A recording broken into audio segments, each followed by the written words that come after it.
What is up, YouTube? All right, so we are going for a morning in the life. I don't know. We still haven't got a name for this yet, but we'll come up with something.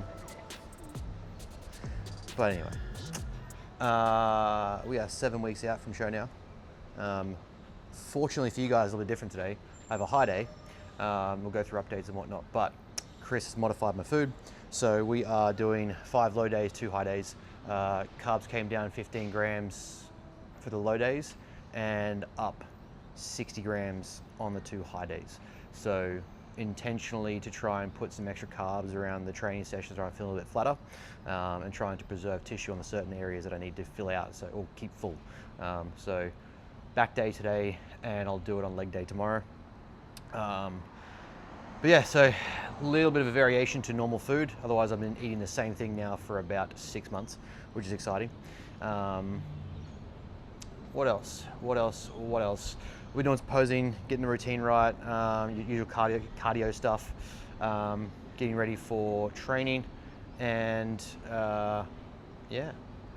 There's a fair bit on today, but not a great deal. It's too exciting. It's usual stuff that we go through. Yeah. So we're going to walk and talk and answer questions and do all the fun stuff. Yeah, boy. Yeah, boy. So what are you actually doing today? This morning? Yeah, like today. Oh, yeah. So we've got Short this. form. But this, I've got a call with one of our American colleagues at lunchtime. So we've got some coaching work we're doing with them. So we've got a good make a call about that. Usual client check-ins, training, posing. We've got a podcast tonight. So good old Tex, love the guy. He's a morning talker and he's in Texas, so they're on Central Standard Time. So it's a 10 p.m. podcast for us, 6 a.m. podcast for him.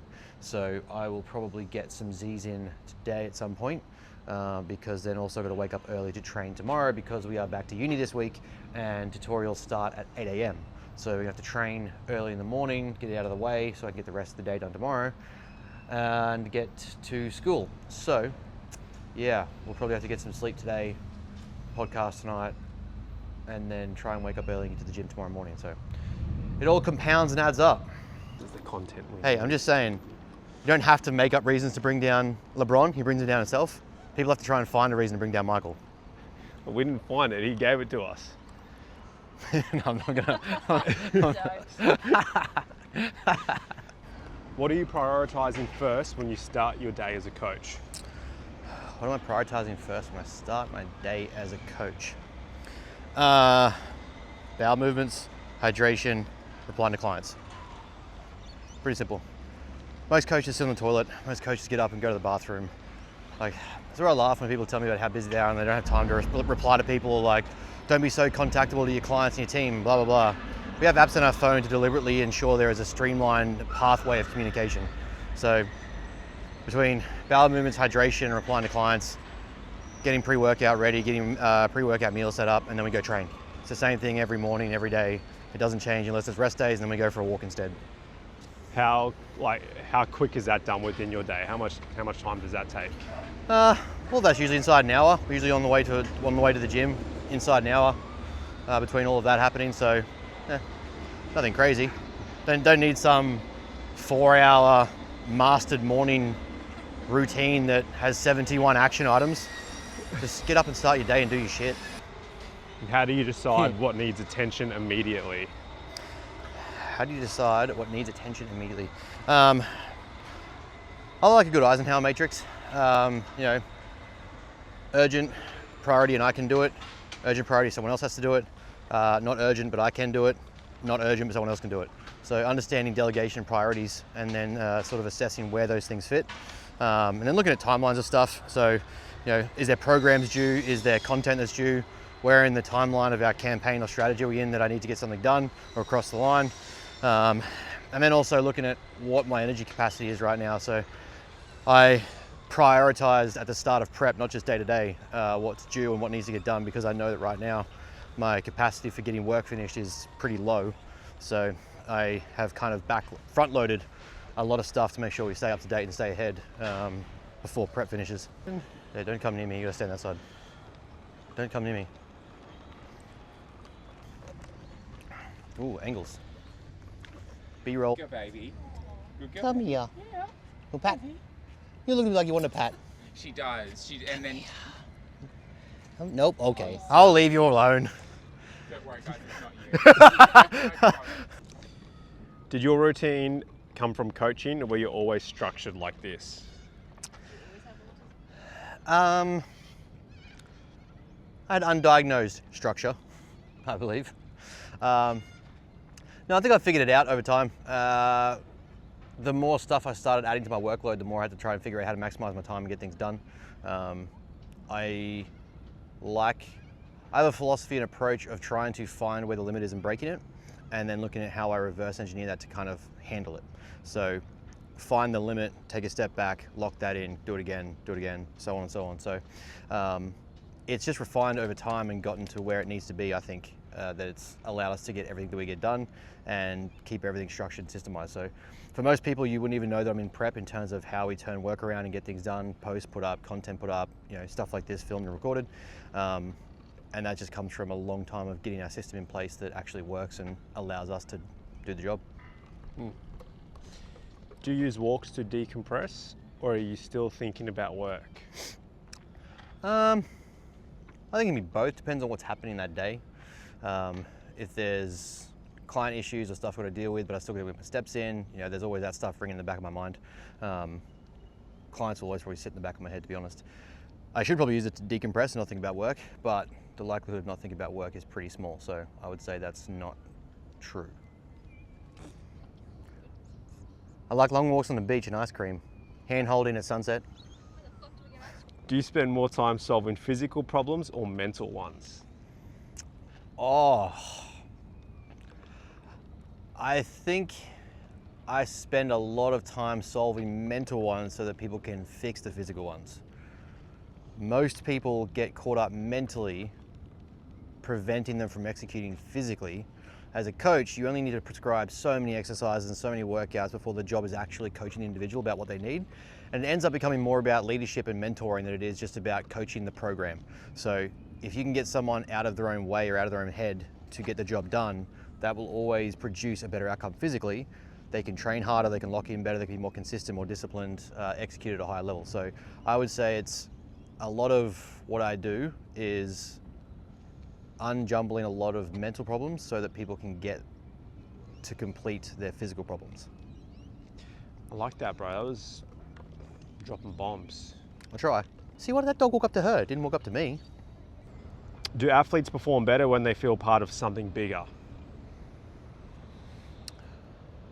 Oh yeah, team cohesion, team environment, for a multitude of reasons plays a huge role in athlete development and performance. It goes back to, I think, one of the first social study experiments ever conducted was actually on individual versus group cycling in aerodomes.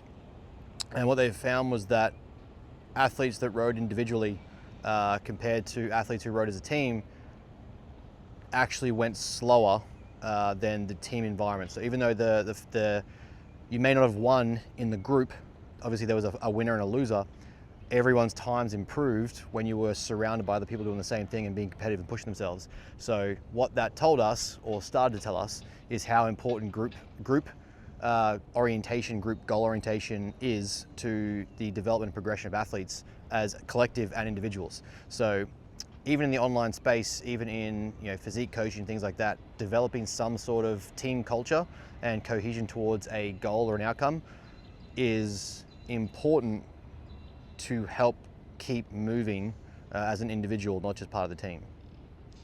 What about solo athletes, like tennis players, golfers? How would you say, what makes them feel as part of something bigger? I think for a lot of them, especially at the certain level they get to, there is still a degree of team culture. When you look at, like, for example, we have the AIS here in Australia, the Australian Institute of Sport, they still bring them in to controlled sporting cultured environments that are designed to be the pinnacle of sports performance and development. So they're still going to be in that competitive yet teamly sort of environment. It's going to allow them to thrive and be nurtured towards a specific outcome. Yes, it's about the individual, but at a certain level, you're surrounded by the best in the country, all trying to take your spot or all trying to work towards the same outcome. So I think that with that, on court, you're an individual. In the same way, on a bodybuilding stage, you're an individual. But if you're a part of a team that actually cares, you're part of a program that's trying to develop that system, you'll still benefit from that group cohesion towards a specific outcome, which is everyone getting better. Again, would you say people are weaker now or just less used to being in discomfort?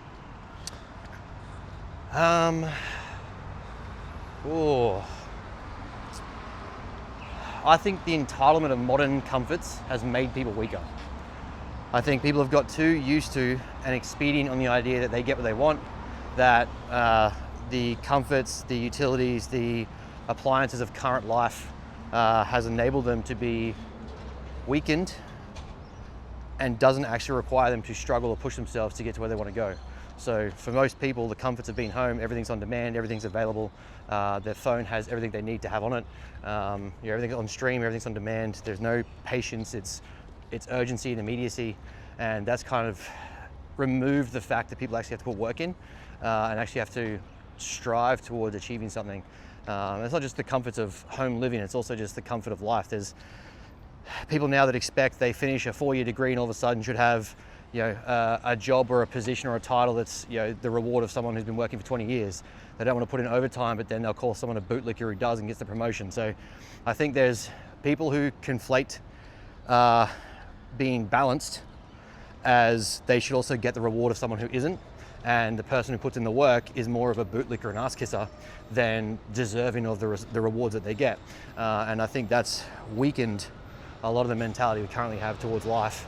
And it's almost looked at as a negative that we're not supposed to work hard. I don't agree with it or align with it at all. I live to work and love to work, and it's not a chore for me, it's not a challenge for me, it's something that I get to do. It's a privilege to do what we do, and I enjoy it even when I'm tired. But for some people, it's this idea that things are supposed to be easy, but they're still supposed to receive the peak rewards that come from the hard work without doing it. So that would be my take.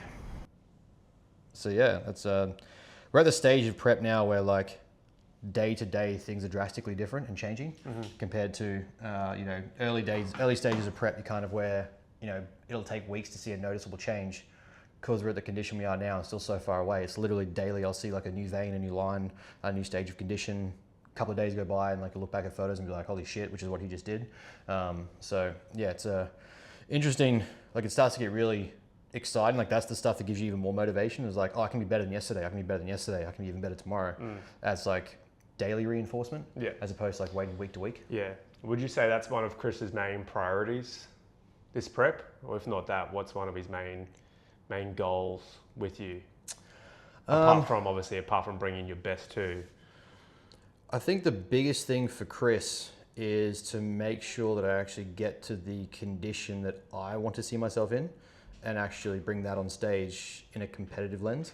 I've done well before, but I've not ever actually achieved my peak physique in my opinion. So I think Chris's biggest goal for me is to make sure that we get up there in the best contention to win, but ideally it would be at the peak condition we can achieve so that this one lays kind of like groundwork for the season that comes after. So there'll be a lot of growing that's done out of this to make up for the years of not putting on enough tissue.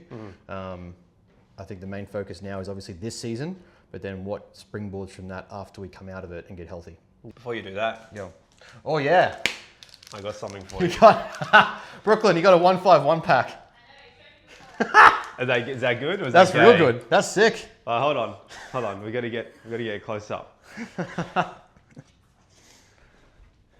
So the story with this is, I was meeting with a client, and I looked up and I seen this big geeky sign. It was like a gaming sign. Play games here, there. Trading cards. So I walk in. Be a virgin. And I said, I've got this client who's gay, but also a bodybuilder. And I want to be nice to him. What can I get him? And they showed me a $500 pack of cards. That would have been better, but I said, I'll take the $30 pack of cards. I love him, but not that much. All right, let's go. All right.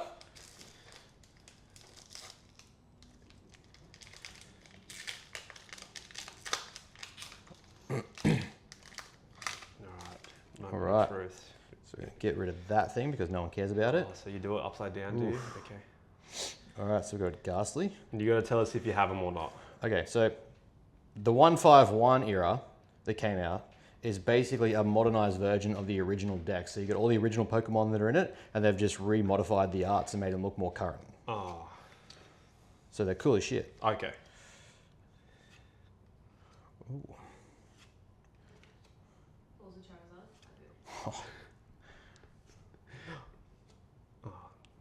Looked cool from here. And, ooh, it's Electrode. Oh, I seen gold. What's that called? Rattata. Is that for this one? I think it's after this one. We got something. Oh, we got a Golem EX. Oh. Oh, that's sick. Yeah. What is it? Ooh, I got a shiny energy. So it's a Golem double rare. So it's like kind of like a, so with these ones, like the art is kind of exceeding the frame. Yeah. So if you look at like these guys here, the art of the Pokemon kind of stays inside the frame. From the double rares up, the art starts to exceed outside of the box. I see. So you start to see like how there's like art and like visuals around the frame. Yep. So they start to increase like the rarity of Pokemon. And will any of them make the make it into your pack of cards? This one will go into my EX folder. Yeah. This one will. I've not got a hollow. Oh, it's a proper hollow then. Yeah, it's a hollow energy. Japan. So fun fact, in Japan, the reason why a lot of the Japanese cards aren't worth as much money, their print quality is a lot higher, so you know that every card is basically good. But at the same time, because of Japanese gambling laws, the boxes that you buy, if you buy a certain amount, like say per packs, whatever, I'm pretty sure if I remember correctly, they have to guarantee a certain hit rate. So you statistically have to pull a card to prevent the risk of gambling.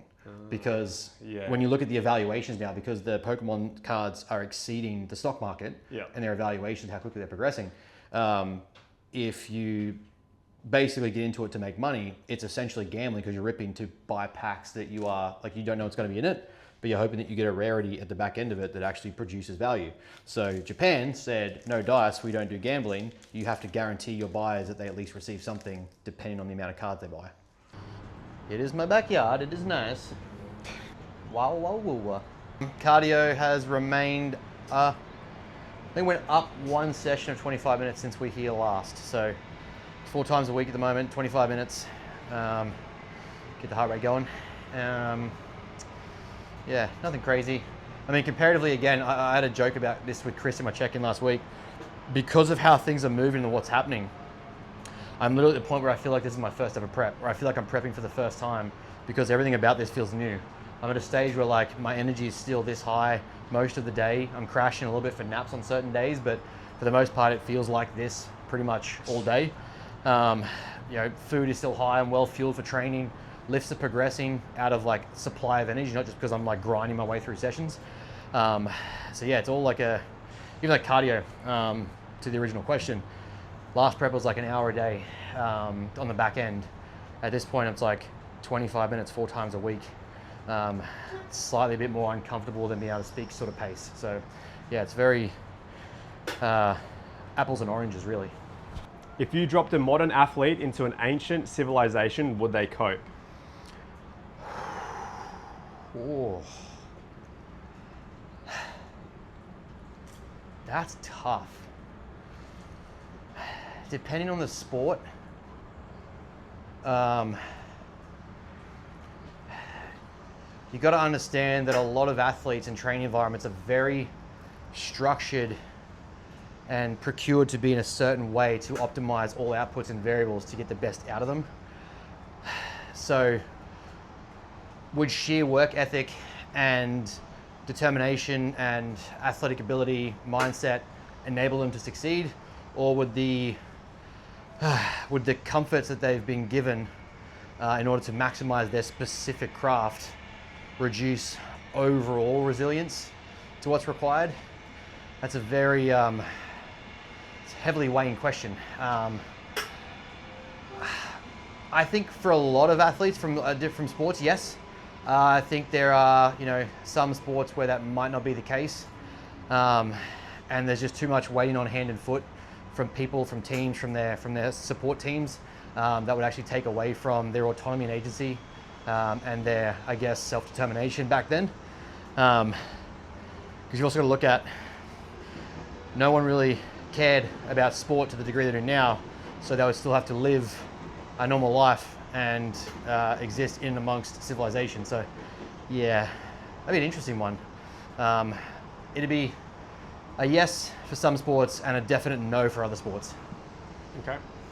On that, which civilization would produce the best athletes just from their lifestyle alone? Or Greeks. I mean, Greeks were the original founders of the Olympics. So for what it was, where it was back then, militarily, if you were to take them, you'd probably look at, say, the Spartans, Romans for gladiatorial combat. But in terms of athletics, I mean, the Olympics started with the Greeks. So you've got to give it to them for all-round athletic ability, as probably what would be the dominant culture or civilization for best athletes. So 6-7 weeks out, or we're very close to prep. What problems usually show up at this stage of prep for an athlete? At this stage, where I think most people tend to break is mentally. And I'm aware of it enough now to try and control for it, outsource that thinking to my coach, trust only my coach. But you get to the stage where you will start to see things that possibly aren't there. You'll feel worse than you probably do, or you think you look worse than you probably do. Body dysmorphia kicks in, the visual mental games start, the mental chatter starts. And so, yeah, I think right now, if you're surviving the hunger and the appetite, but then I think the biggest problem from that is going to be the mental stuff. So you'll talk yourself out of things. You'll say that you don't look as good as you probably do. You're smaller than you actually are. You're not going to do as well as you think as you could. So I think that's where, at this stage, most people drop the ball and they start talking themselves out of it negatively, and they'll either pull out. It's where the binges start, or I've got to fill up more. My coach doesn't know, and those sort of those inexperienced thoughts really start to kick in at this stage of prep. So for the first timers and the novices, it's where your biggest objective really is to improve your self-talk, improve your mental game, communicate with your coach frequently, let them know how you're feeling, thinking, what you're seeing, and pass that information on, because we need to know that stuff to help you guide through it, work through it, and actually mentor you through those thoughts and processes. But at this stage of prep, that's probably the biggest stuff, because I'm feeling it now, and I've done this long enough where it's not even impacting me. So for your first time as novices, it definitely starts to kick in around here. And when is a short prep smarter than a long one? A short prep is smarter if you are already in a very lean state, you maintain a very solid body composition year round, you are mentally, physically, and emotionally in a good position, you can handle an aggressive push of food. Life is structured in a way where it'll allow you to execute 12 high weeks of execution. You don't have the room for mistakes and errors and variables that you can sort of fluctuate with. You've got to be pretty well dialed in for 99% of the time. If you're already someone with a background of data with your coach, if you already know how your body responds, if you already know how you work, you may not need a longer prep. So 12 weeks, 12, 13, 14 weeks, those shorter preps, they're doable when you have that experience and knowledge of understanding how your body responds. If you have no clue, if you aren't aware of, you've got a new coach, or you're changing systems, you've got to give time for those variables to fluctuate. So the old school, everyone just does a 12-week prep and that's how it goes. Bottom out your food after being high on food for the whole time in your off season. That way of thinking is out the window. There are reasons why you can pull off a 12-week prep. I just don't think most people should do it or can handle it. Is that a short prep, 12 weeks? Yeah. What's the shortest prep you've ever seen? This is an interesting one. I've seen a whole lot of people. I say a whole lot of people. Okay, So can we answer that in two parts? What's the shortest you've seen for someone who's never done a show before that should have done a long one? Yeah. Or the shortest one you've seen for someone who knows what they're doing? Shortest prep I've seen that people shouldn't do it is about 14 weeks. Whereas like a first timer or novice, I think 14 weeks I saw as an athlete. Now, mind you, they were guided by a very educated and very well-versed coach who already communicated with them how intense that was going to be. But I wouldn't recommend that. Neither did he. It was just that was what the timeline allowed for and how hard they had to push. Shortest prep I've seen someone claim, and this is the nuance that makes me laugh. If you are someone who's already in a deficit and you're digging out and you're already trying to get lean, and then you start a prep and it's only 4-6 weeks out, you haven't been prepping for 6 weeks. You prepped for the 20 weeks, 30 weeks, 14 weeks, how long you're already dieting for. Then you decided, I'm gonna prep and get on stage. That's not the prep window. The 6 weeks that you claimed your prep was, oh, I only had to prep for 6 weeks, I was already lean. That's because you're already dieting. The deficit phase is the prep. So if you're talking about just because when you pulled the trigger, that does not mean you only did a 6-week prep. But I've seen people claim that, but also you follow their data and their social media and they've been dieting for 20 weeks or 14 weeks. And they'll try and put on this big bravado claim that they've been prepping only 6 weeks and how good their physique is. It kills me. It's the dumbest thing I've ever seen. If you're in a deficit and cutting food with the intention of getting leaner while practicing posing, guess what you're doing? Prepping. It's a 6-week prep. So it's like me getting to my final semester of uni and being like, oh, I'm gonna try now. I got my whole degree in 3 months. Like, no, that's not how that works. You accumulated the results ahead of time, then decided now I'm gonna really switch it on and push it. Then I got on stage. So it's the combination of the work you were doing over that 20 weeks. You just want to try and sound cool for social media. I did a 6-week prep. No, you didn't. Shut up. Exciting. I wasn't going to do this, but literally neither of us are like, fate and life happens and the world aligns. So we're sitting at the local nerd location, Mint Collectibles in Lutwyche. And we set this rule, or I was going to get a Charizard unless I knew it was like a decent quality. It was around, whatever price point it was. I think it was like, I'm not going to pay for a graded one. I'm not going to worry about getting like, it's a $200,000, $500,000 card. I'm just going to get a nice Charizard base set, unlimited edition that can go on my folder to complete my deck. But I'll wait till after comp because, that's what it's like. It'll feel like a real purchase. We're sitting there looking through some common cards. I had to get some upgrades and get some nicer ones than what I had. So I'm trying to find some very basic common cards. This dude walks up to us and goes, oh, do you hunt vintage? And I was like, yes. Why? Pulls it, he's like, oh, do you want to have a look at my folder? And I'm like, no, but yes. Pulls it out, and there sits a Charizard. We talked him down to the price range that I said, if I could get it to that price point, I would pick it up, and I couldn't not pick it up. All of that happened. We were like, I was late finishing work, all this, like everything that happened to get to this point where we got the Charizard. And I was like, I was going to walk away and be like, nah, I'll think about it. And then I was just like, when am I actually going to get a Charizard again? But for everyone that gives a shit, I got it. I got my base set Charizard that I've been trying to get for like 15 years. So I think it's a pretty big deal. So do you believe in the stars and the alignment Mate, of stars? Mercury was in Gatorade at that point, I swear to God. For this. There's ETBs, right? So they're called, ETBs, Elite Trainer Packs, right? ETBs. Are these the magazines we're talking about or the cards? No, the cards. Okay. So the box there, Yep. it's called an ETB, Elite Trainer Box. Yep. There's a box that's only 10 years old, right? Not even like that recent, not even that old. It's only 10 years from a series called Scarlet and Violet. So it's the range, like the series. So Pokemon releases themes.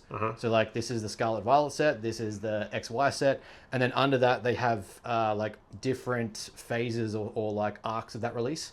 So right now they're in the Mega Evolutions. They just released the Ascended Heroes boxes. Next coming out is called the Perfect Order. So there's different subgroups that come out under that arc that they're running. Anyway, there are now boxes that are only 10 years old that are going for like $2,000 unopened. When you buy that, when they first come out, they're like $100. So it's more like I'll probably keep that one day, trade it up to get the cards that I want.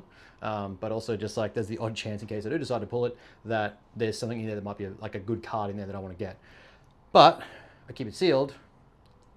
In time, maybe decide, hey, I need to finish off the rest of my base set or like get cards that I need. I'll trade that with someone and get what I want. So systems, man. Gotta have those plans in mind.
What matters most in check-in? Photos, numbers, or biofeedback? This is the same thing I tell every client when they get attached to one specific metric, is each metric in and of itself is just an individual data point that combines to tell us the full story of what's going on. You can never rely on a single metric to decide how things are traveling. They are all individual points of information relative to what we need to know. So if we're talking about weight, for example, this morning, I'm up a kilo from where I was yesterday, but I couldn't go, I didn't have proper bowel function. I always find that now this point in prep, bowels slow down, and also being super early, your body runs on a circadian rhythm. So being so far out of our usual wake time, my body's not used to going to the toilet yet. So that kilo isn't a true reflection of the condition I'm in. Sent photos to Chris this morning, and he's already got back to me to say that I'm leaner than I was 3 days ago. So you can't use an individual or isolated metric to determine everything, which is why when I hear stories of coaches that are only like weighing a client once every 2 weeks, especially females, and they wonder why females or their clients get emotional or reactive to the fact their weight hasn't gone down or the weight's gone up. That's one day. It could mean a multitude of different variables. Photos, again, it could be females in their menstrual week. If we don't have that information, we just see a photo, they're fluidy, they're more swollen, they look a bit more puffy, they don't have the rotation that they need to get into a shot. Those check-ins then look skewed compared to the information that we should be getting. Looking at sleep then starts to add up. So you get all these individual variables that on its own could either make or break a check-in for a person that doesn't have the rational thinking of a coach or outside of the coach. Combine them, and to me it's like, I explain this to everyone as basically reading the matrix. To some people they just see numbers. To the coders who read the matrix when they're on the outside of the matrix, to those guys it's basically painting the picture of everything that's happening in the world around them right now inside the digital world. So that's how I view metrics and data points as coaches when it comes to your check-ins. No one data set or metric is a priority to the others. They all combine to tell us what's going on in the specific domain that metric is relative to. What decisions are you making constantly that people would not notice? Is this in relation to myself, to clients? Bit of both. A lot of the time we're making, like for myself in real time, you're making micro decisions that add up towards the daily win. So a lot of stuff people don't see or don't recognize or don't understand from the outside perspective is the micro decisions that you structure and strategize so that you can reduce friction, that you can improve execution, that you reduce the emotional cost or bandwidth to getting things done. There's like little stuff like that to, how much do I talk at the gym, or how much do I message clients, or when do I shut my phone off, or there's little things where it doesn't sound like much to the average person, doesn't have to worry about these variables, but to us it starts to add up. Individually for clients, a lot of the background stuff you don't really see is not anything to do with programming or meal plans. It's more so real-time adjustments and strategies so they message through on the app or our communication pathways, and something's happened or they're unsure or they're not sure what to do or they're learning. It's making real-time decisions that, as a random person walking down the street, you're not going to realize, but I'm messaging that person to tell them how to practice handling lunch out for work because they forgot their meal plan. I can scrutinize them or confront them for the fact that they missed prepping their food, or we go, okay, in real time right now, this is what you're going to do anyway. How do we make the best strategy for that? So those decisions that people don't really see is not just, what sets and reps did you prescribe or what exercise did you choose? It's more around the day-to-day stuff to help people learn. Eventually what happens is, as you progress in coaching, you become less handheld and become more autonomous and have more agency around your decisions. And then most of the job then becomes guiding and I guess directing you through life and how to get to the outcome you want. So those are more of the decisions behind the scenes people don't see that we tend to do as coaches. Just be normal. Be normal as you lick it. Has your own diet changed much since the last time we filmed? No, diet hasn't really changed much. Still get 500 grams of vegetables a day, about 250 grams of fruit. Meat sources are exactly the same. Food timings are basically identical. So the only things that have really changed are the macro distributions, again, for the high and low days we already spoke about. But in terms of like food selection, food inclusions. As we get closer to prep, closer to stage, what tends to happen is you actually narrow down more of the same foods. So I don't introduce new things right now. I don't add things differently. The only thing we do like occasionally on a rest day when I don't need food for training is I'll save some calories, and Brooklyn's really into making sourdough right now. So we'll do like some homemade sourdough pizzas, and that is all foods that I already currently eat.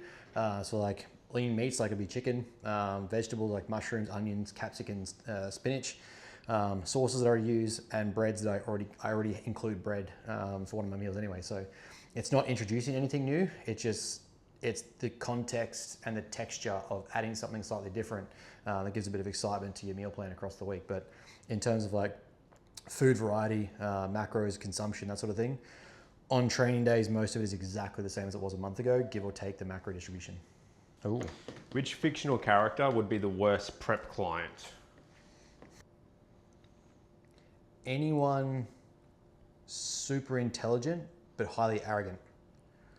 Those two traits I find really struggle to get prepped well. So that could be like someone like a Tony Stark, like an Iron Man, Batman. Yeah, I guess because he's asked so many questions in a riddly sort of sense. But yeah, when intellect meets arrogance, generally even if they hire a coach, they assume knowledge, and they assume to know more than they actually do, or they know more on behalf of the thing than the person they've hired. So characteristically, I would say that sort of fictional character, you get like a Tony Stark. He would claim to have mastered it all in the space of a day and read all the information, but at the same time, anyone that's done it knows that a lot of the information and the knowledge also comes from anecdotal in-trench experience. So you can only get so much from a textbook. All right, now this is the fun part. Which fictional character would win a comp? They're all on stage. Who's winning? Who's coming out on top? I mean, bodybuilding, Hulk is winning. A fully angry Hulk is probably going to dominate a show. Take Hulk out. Looking at physiques as they currently are, would probably be,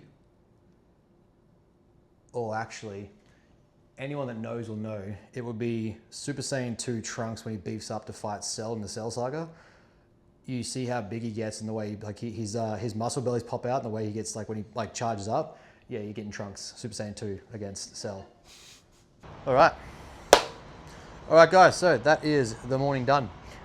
We are off now. Pre-workout meal to go in. Gonna go train. Got our back session today. Got a lot of client check-ins to get into. Got some consulting to do, and then we've got a podcast tonight. So still a lot to get done. And yeah. Obviously, coaching spots are still available. We are 7 weeks out, well, inside 7 weeks out now from our first show.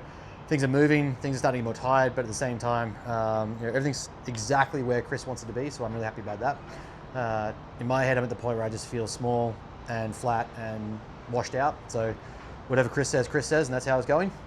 Besides that, yeah, everything's going well. Obviously, coaching spots are still available until we say otherwise. As it gets closer to the show, I'll probably just halt check-ins. Coaching for a little bit, but I will open those up and let you know when those are back. But for right now, coaching spots still available. We have no intentions of slowing down with that unless I can't handle it or my service, my ability to provide for you drops between shows, in which case we'll pause it. Right now, everything's sweet, we're going well, doing exactly what we need to do, feeling great. So yeah, make sure you like, subscribe, and drop a comment.